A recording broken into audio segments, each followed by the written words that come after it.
एरिकिडोनिक acid pathway we were discussing. तो arachidonic acid जो है वो दो आपके पाथवेज फॉलो करती है, cyclooxygenase pathway and the lipoxygenase pathway. अब जो दोनों mediators which are playing role in asthma, हमने देखा कि ल्यूकोट्राइन्स भी है, प्रोस्टाग्लैंडिन्स भी है, तो ये दोनों मीडिएटर्स जो है वो इस पाथवे के थ्रू जो है वो बनते हैं। So this is the reason we are discussing this pathway.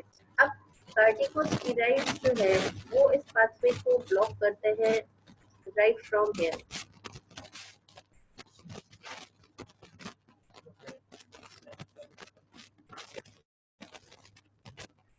तो कार्टिकोस्टेरॉइड्स जो इस पाथवे को बिल्कुल ऊपर की लेवल से ब्लॉक करेंगे। इसका क्या मतलब होगा कि ये पाथवे जो है वो यहीं पे ब्लॉक होगा, इससे आगे कोई भी चीज जो है वो नहीं बनेगी।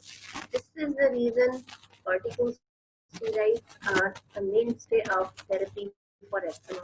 एस्थमा की जब हम लोग ट्रीटमेंट डिस्कस करेंगे तो जो सबसे इंपॉर्टेंट ड्रग्स उसमें होती है वो कार्टिकोस्टेरॉइड्स होती है। डिफरेंट फॉर्म जो है वो रूट से ली जाती है, बट मैकेनिज्म जो है ना उसका ये पाथवे को यहीं से ब्लॉक करेगी, तो ना ये पाथवे इस तरफ जाएगा ना इस तरफ जाएगा, तो मीडिएटर्स जो है वो बहुत कम बनेंगे या बनेंगे नहीं, तो पेशेंट के जो सिम्टम्स हैं वो रिलीव होंगे।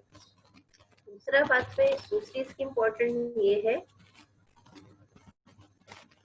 एनसेड्स। अब वी डिस्कस के कुछ ड्रग्स ऐसी हैं जो कि अस्थमा के सिम्टम्स को ट्रिगर करती है, ठीक है। इसमें क्या है, NSAIDs and beta blockers. NSAIDs क्या करते हैं, एनसेड्स जो है वो साइक्लोऑक्सीजनेज पाथवे को ब्लॉक करते हैं। कार्टिकोस्टेरॉइड्स ने यहाँ से ब्लॉक किया, एनसेड्स यहाँ से ब्लॉक करेंगे, यानी ये पाथवे जो है वो साइक्लोऑक्सीजनेज पाथवे आपका यहाँ से ब्लॉक हो गया। अब ये जो पाथवे है वो इस तरफ तो नहीं जाएगा, प्रोस्टाग्लैंडिन्स नहीं बनेंगे, बट व्हाट विल हैपन कि ये जो पाथवे है ये सारा इस तरफ जो है वो शफल हो जाएगा टुवर्ड्स द लाइपोऑक्सीजनेज साइड, ठीक है। तो ये पाथवे को अगर हम यहाँ से ब्लॉक करेंगे, तो यानी अगर आप पाथवे को यहाँ से ब्लॉक करेंगे तो सारी जो डाइवर्जन है वो इस तरफ हो जाएगी, तो सिंपल इज दैट। तो लाइपोऑक्सीजनेज पाथवे जब फॉलो होगा तो ये सारे ल्यूकोट्राइन्स बनेंगे। अब टेक्निकली स्पीकिंग ये दोनों मीडिएटर्स हैं जो अस्थमा में अपना रोल प्ले कर रहे हैं, but leukotrienes are the more important mediators, they are most potent.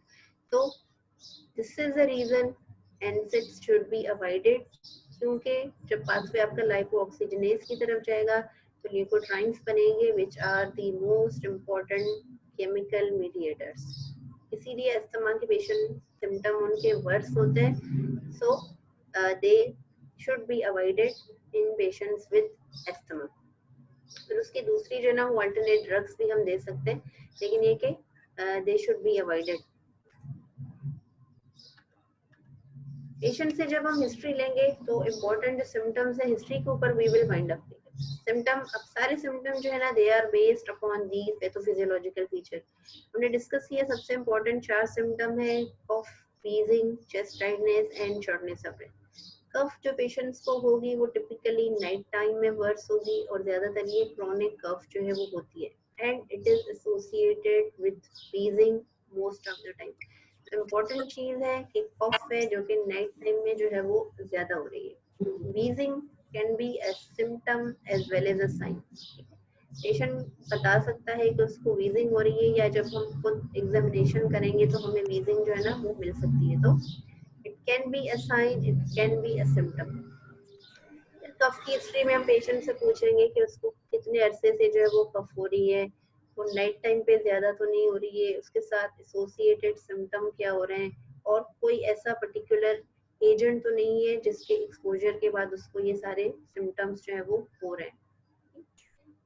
तो प्रेसिपिटेटिंग फैक्टर्स का हम सारा पूछेंगे, एसोसिएटेड जो फीचर्स हैं उसका पूछेंगे, पेशेंट से पूछेंगे कि उसके जो है वो डोमेस्टिक घर के अंदर कोई पेट्स, कारपेट, ये इस तरह की चीजें तो नहीं है जो कि उसके सिम्टम को जो है वो एक्सेजरेट करें।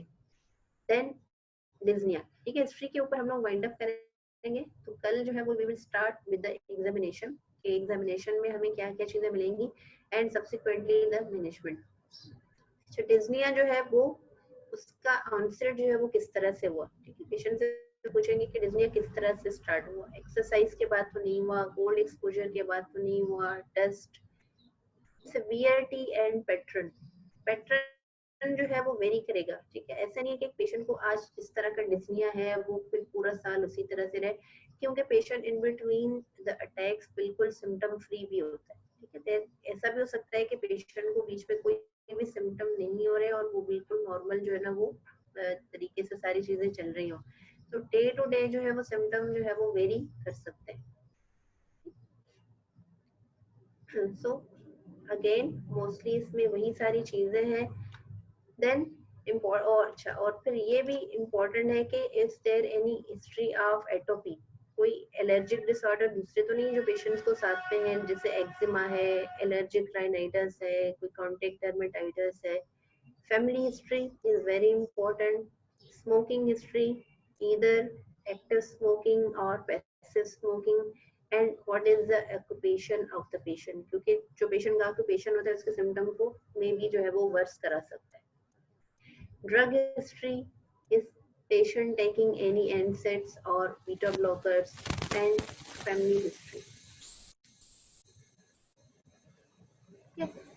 The physical examination and management part we will be discussing tomorrow. So till now we have discussed the definition, pathogenesis, clinical features और यही सारी चीजें हैं जो कि आपकी सारी मैनेजमेंट को भी गाइड करेंगी। So we will be closing here. So you are welcome for any questions and answers. थोड़ा सा पैथोजेनेसिस इसकी जो है वो कॉम्प्लिकेटेड थी, but I have tried to make the things as simple as possible for you.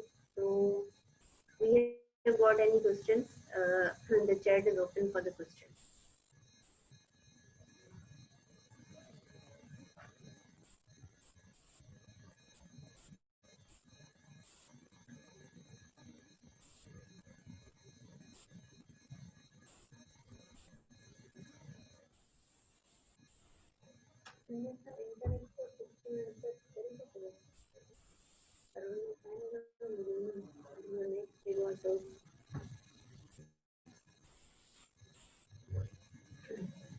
If there are no questions, that means either you have understood everything or you have understood nothing.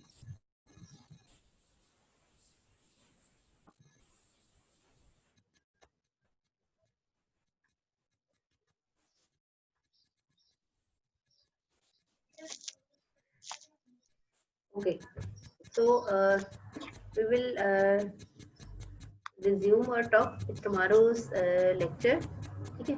तो first we will be discussing, जो आज हमने part discuss किया हम उसका एक quick जो है वो रिकैप करेंगे, and then will be moving towards the management part of asthma. तो जो भी क्वेश्चंस हैं उसको हम जो है वो कल के लिए भी रख सकते हैं। तो मेक श्योर आप लोग क्वेश्चन जो है वो राइट डाउन करें, बिकॉज 11 बजे जो है वो आपकी जो है वो पीबीएल भी है। तो आई वुड लाइक